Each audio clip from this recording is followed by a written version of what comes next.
Hey, welcome back to the Life on This podcast. I hope your week started off well. You had a good Monday.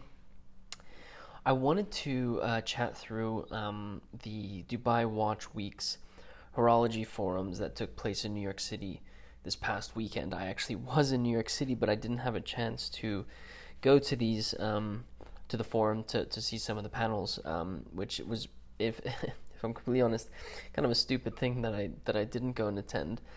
Um, but I'll just have to catch it next year. There were some really cool panels that took place, and so I wanted to just walk through maybe the agenda of the panels that took place. I'll also leave a link in the show notes to the Horology Forum website and each of the panels, where you can sort of navigate to each of the panels. I believe that the Horology Forum, Dubai Watch Week is going to upload a recording of some of the panels and some of the classes onto their website. So I believe it's going to happen next month. So stay tuned. You can check out the link maybe in a couple of days if you want to see the panels that did actually take place. Dubai Watch Week presented its 8th Horology Forum in New York this past weekend, and it took place both on Saturday and Sunday, the 24th of September and the 25th of September. There were interesting panels, workshops, and a lot of hands-on time for people to touch and feel a lot of the watches that they're interested in. As I mentioned, the event ranged from panels to master classes, and so I'll go through a couple of them. One of the panels that took place was called Made in America, and was observing American grassroots attempts at reviving watchmaking as a local industry.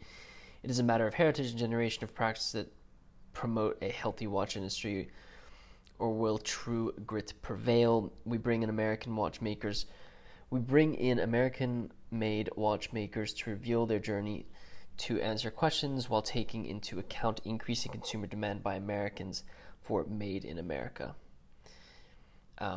The panel of individuals who were part of this was Aldous Hodge, watch enthusiast and Hollywood actor; Eric Wind, the owner of Wind Vintage; Cara Barrett, the founder of Parchipal; and Brandon Little, the VP of Product Design at Shinola.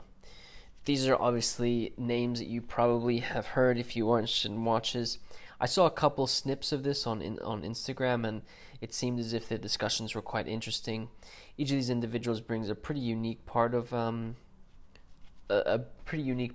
watch world to this discussion, and so I'm actually very excited to see the full panel and to experience that.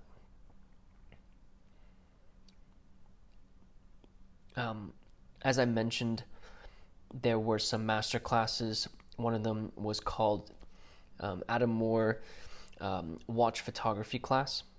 And so it's described by Dubai Watch Week as follows: get up close and personal with acclaimed watch photographer Adam Moore. Adam shows you the tips and tricks to getting the techniques to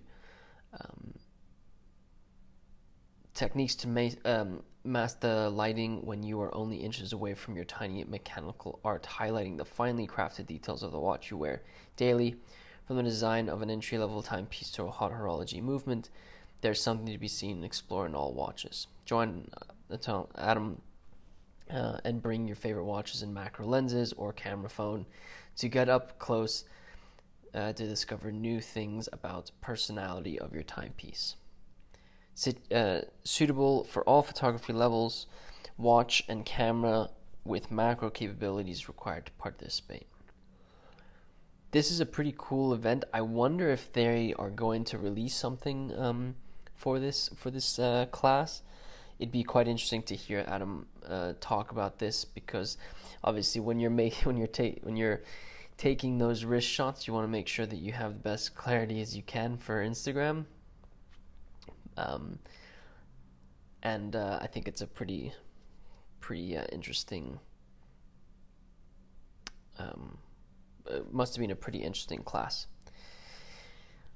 Moving forward, Christie's presented the evolution of collecting. This was speakers Rebecca Ross, the AVP and head of sales watches at Christie's New York, and Caitlin Donovan, the U.S.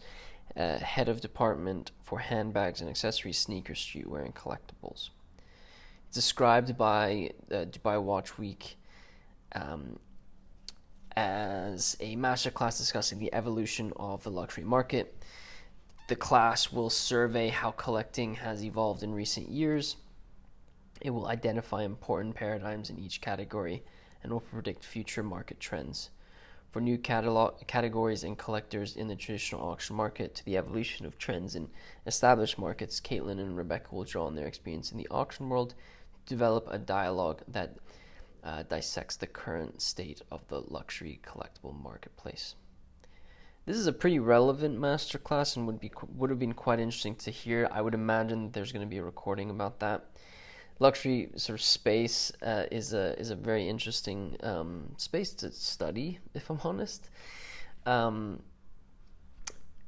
There's a lot of interesting trends that we've sort of lived through, and it will be interesting to see the ones that we go through. So I'm 100% going to listen to that.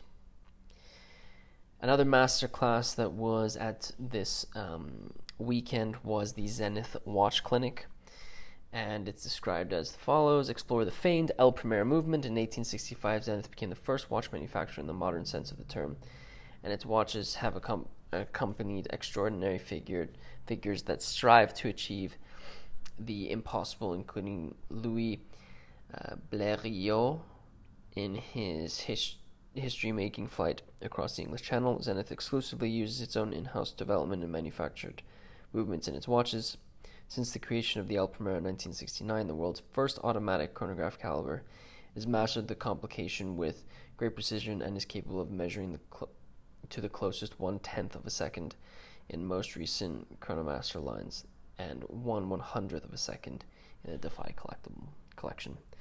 I really love the Defy. I think you probably know this if you follow Life on the Wrist, but really love the Zenith Defies. Would be quite interesting to hear about this.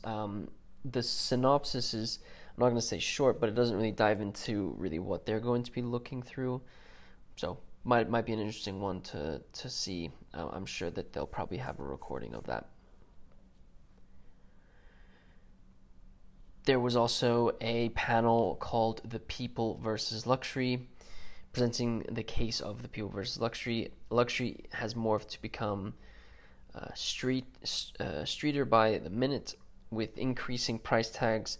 What once was considered gauche is now posh, yielding a long wait list.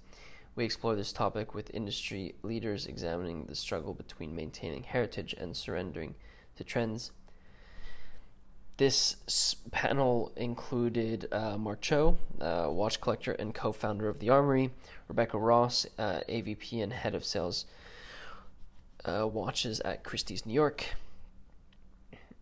Gian De Leon, fashion and editorial director at Nordstrom, and Gabe Riley, co-founder of Collective Horology. This tension between heritage and sort of succumbing to trends is quite an interesting dynamic. A lot of scholars actually have spoken about the idea that if you give in to trends and don't produce what is core to you as your brand as an identity, as a luxury product producer, you actually tip over into not maybe being the traditional description of what a luxury brand would be considered. It will be I think this is going to be one that will be very interesting to listen to, because I do know that there is that dynamic, and a lot of scholars in this sort of field have spoken about that. I think that's why independent watchmaking is so interesting to me, because brands like MB&F are doing things what they want to do and not really following trends. So just my 2 cents, but a pretty interesting sounding one there.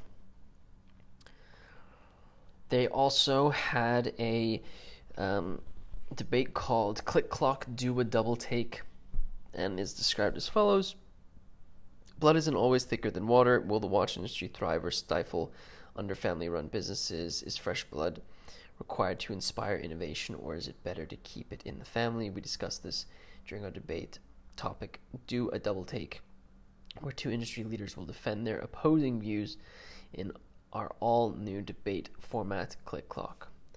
I actually don't know. Actually, I do. They are here. So Fiona Kruger, artist, designer, and creative director, was one of the speakers. Barbara Palumbo, jewelry and watch editor, podcast host, and public speaker, was also on the panel. And then Tim Mosso, who you probably are familiar with, watch specialist at Watchbox, were part of this. It'd be pretty interesting to hear about this. Probably has the dynamic of, the large Richemont, LVMH sort of brands, in contrast with maybe some of the smaller brands that are out there. For some reason, this event focused a lot on NFTs, which was kind of interesting. And one of the panels that they had was the NFT Flip, Heads, Tails, and Edge. Whether you're drawn to it or you're perplexed by it, the world of NFTs and blockchain is here to stay. For the years to come, it's time for watch brands to embrace it and get their hands ticking with it. What are the challenges, opportunities, and changes that it will bring to the world of horology? How can watch brands engage in the new world, and continue to innovate? The panel comprised of Majda Cutter, managing director of Time for Art, Brian Govberg, director of sales at Watchbox, Christopher Seeley, creative director and senior vice president, one of NFT, and Nicholas Cordy, artist and designer. This is a pretty good range. You've got people on the NFT side, you've got artists and designers who might be producing NFTs, and you've got watch people in this as well. I think there are brands that are embracing this sort of side of the market a little bit heavier. I believe one of the Octofinissimos had a QR code that gave you access to an NFT that was released pretty recently. But blockchain technology and all those things are being adopted a lot more by the watch industry, and I think rightfully so. Christie's had another masterclass called The New Luxury, NFTs and the Metaverse. And this was hosted by Nita Whitney, head of marketing, America's Christie's. And it's a masterclass discussing the skyrocketing interest in NFTs and the Metaverse. Christie's realized over 150 million in NFT sales in 2021, including Everydays by the artist Beeple, 469 million, and the first luxury category NFT, and look forward further developing this sector of the market. Nita will discuss topics such as emerging trends in the NFT space, NFT and luxury collecting, and how Christie's is making the art and luxury market more accessible to investors and artists who did not previously participate. I'll be honest, I don't know a ton about Everydays or Beeple or NFTs, but what I do know is that watches have an interesting intersection with this world, and so it would be pretty interesting to hear from someone from Christie's, like Nita Whitney, about how Christie's has sort of embraced it and what their view on it is.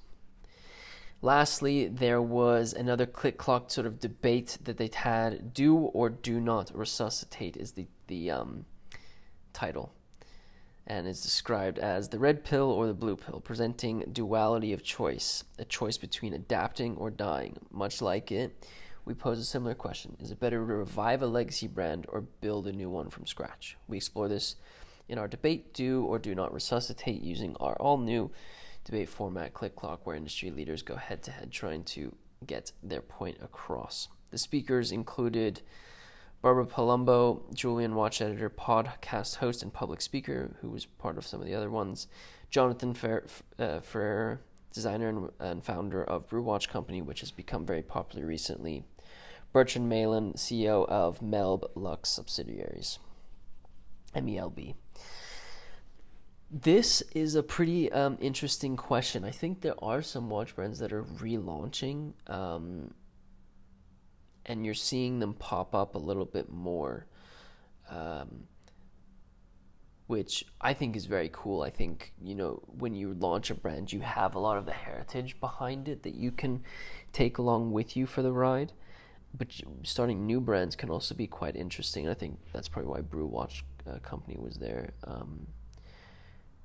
Starting a new brand could create something completely different. I don't really know which I prefer. I think I've in the past been maybe a little bit critical of brands that do the same thing over and over again, and don't innovate. And I think if you're resuscitating a brand, sure, you're bringing something that hasn't been seen on the market for a little while, but you might fall into the pattern of just, relying on what you historically produced. Whereas new brands, you kind of have to come out with something new and exciting and different to attract people to your watches, because if they see you're producing something that's very similar to something that another brand is already producing, they'll most likely call you a copycat. So, was probably an interesting debate. As I mentioned, I'll leave a link in the show notes of this podcast so you can see all the events that took place, as well as hopefully the recordings when they are released.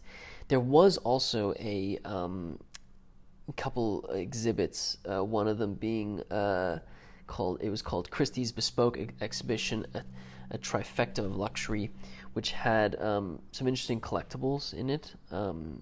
Jordans, some watches. It ranged, I think, which I think would be quite cool. I hope next year that I will be able to actually attend and see everything that's going on, because I would love to see that. I'll also leave a link in the show notes to a Hodinkee article where they did some watch spotting, and so there's some quite interesting wrist shots on that article. So I'll leave a link in the show notes to that as well. I hope you enjoyed hearing about the Horology Forum and some of the formats that they had at this pretty amazing event.